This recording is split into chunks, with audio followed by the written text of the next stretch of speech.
Hello everybody, welcome back to Very Bad Deck Techs. My name is Jared, and today's deck is all about women, something I'm sure that the Magic community has a ton of experience with. My channel analytics notwithstanding, today we're going to be celebrating the ladies of Magic the Gathering with this beatdown deck helmed by Gallia of the Endless Dance. Gallia is a 2/2 satyr with haste for red-green that gives other satyrs you control +1/+1 in haste. She also has, whenever you attack with 3 or more creatures, you can discard a card at random, and if you do, you draw 2 cards. Gallia loves to party, and with this deck, she'll be taking the women of Magic the Gathering on a girls' night out. Every non-land card in the deck features a woman or female creature in its card art, and true to its theme, this deck wants to get involved in the action early and often to get attack trigger value to set up a stompy late game. We're also balling on a budget today. This deck comes in around $60, so this won't break the bank for folks that don't proxy. Now with that intro yap out of the way, let's take a look at the list. Green decks obviously want obnoxious amounts of ramp, and even with the all-woman and budget restrictions, we still have some pretty great options here. We have a good number of dorks, including some satyrs that are going to benefit slightly from Gallia's ability. We've also got a really very good duo of cards that help us get value by doing the thing we wanted to do anyway, that being attacking with a lot of creatures.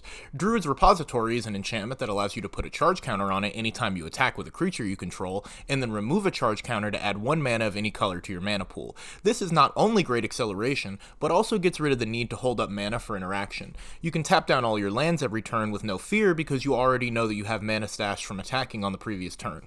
We also have Grand Warlord Radha, who is not only a 3/4 with haste, but also adds red and or green to your mana pool for each creature you attack with.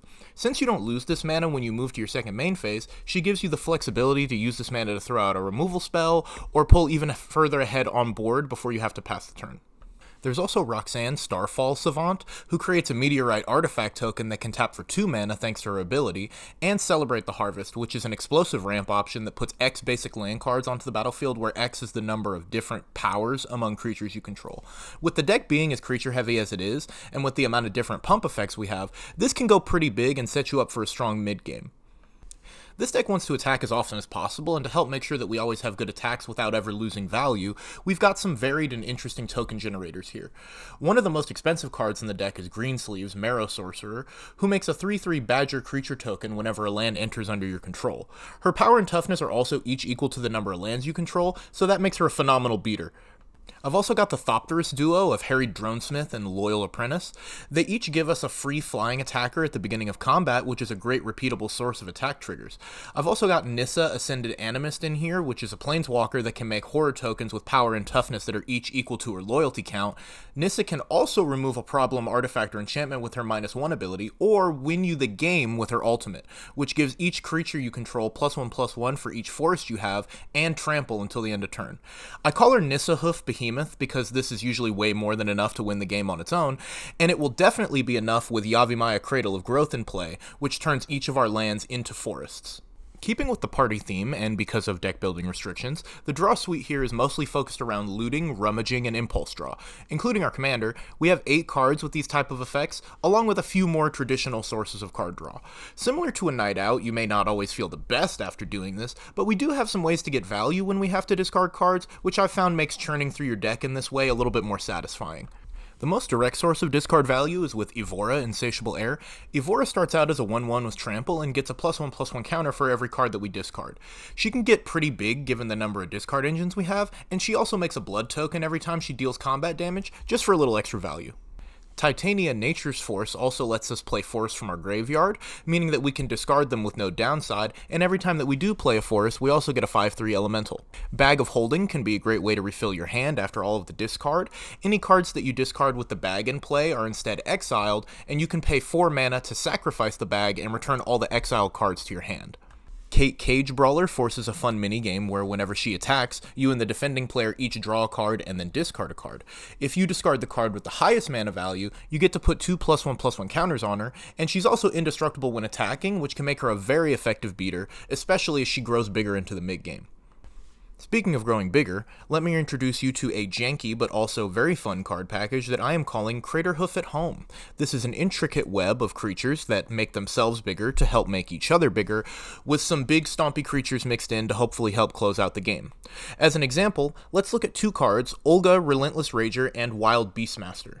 When Olga attacks, each creature you control that's attacking a player gets +1/+0 for each creature that the defending player controls, which is sweet on its own, but then you combine it with Wild Beastmaster. Whenever Beastmaster attacks, each other creature you control gets +X/+X until end of turn, where X is Wild Beastmaster's power. If the player you're attacking has, say, 5 creatures, your whole board gets +5/+0 from Olga, then your board gets an additional +6/+6 from Wild Beastmaster, allowing you to smoke your opponent in the most convoluted way possible. There are several possible interactions like this is just one example, but there are other standouts like both Atarka's, Galta, Primal Hunger, and Fumiko, the Lowblood. Atarka, who is a lady by the way, comes in 2 flavors, Atarka World Render, who is a 6/4 with Flying and Trample that gives all of our dragons double strike, and Atarka Dragonlord, who is an 8/8 with Flying and Trample that doubles as a removal spell. Galta Primal Hunger, who is a lady by the way, is a 12/12 trampler with a freaky discount effect that nearly guarantees that you can cast it for only 2 mana. Fumiko, the Lowblood, is a 3/2 samurai with Bushido X, where X is the number of attacking creatures. That means that she gets +X/+X for each attacking creature when she blocks or becomes blocked. This makes her both strong and versatile for attack and defense, especially since we have plenty ways to give trample to creatures. In this section, I also want to shout out Conformer Shuriken, which puts in way more work than I was ever expecting it to. I just put it in the deck because it has a lady on the front, but it's actually very good. It's an equipment that allows your attacking creature to tap target creature defending player controls, and if the tapped creature has greater power than your creature, you get a number of +1/+1 counters equal to the difference. In practice, this card does a ton, tapping down your opponent's best creature while growing your own, and I haven't seen many people play with this yet, so I just wanted to give it a special mention. Rounding out the deck, I have a handful of lands which provide key utilities to advance our game plan. Kessig Wolfrun and Skarg the Rage Pits can buff a creature and give it trample. Oran Reef the Vastwood can put a +1/+1 counter on each green creature that entered the battlefield this turn. And Yavi Maya Cradle of Growth further enables the Nissahoof interaction that I mentioned earlier. I also have 3 creature lands in the deck which just provide additional opportunities for attack trigger synergy. The deck is fairly simple to pilot. You mainly want to focus on ramping into bigger and bigger spells into the mid and late game. The tricky part can be managing Gallia's ability, since you do have to discard a card at random in order to get the draw 2. Best advice I can give here is to try and play anything that you don't want to potentially discard before you go to combat and activate Gallia. Also keep in mind that Gallia is a May ability, so if you love your hand and you don't need to see any more cards, it's always a good idea to choose to pass on the trigger. Alright folks, that's it for today. I hope you enjoyed the video as much as I enjoyed brewing this deck.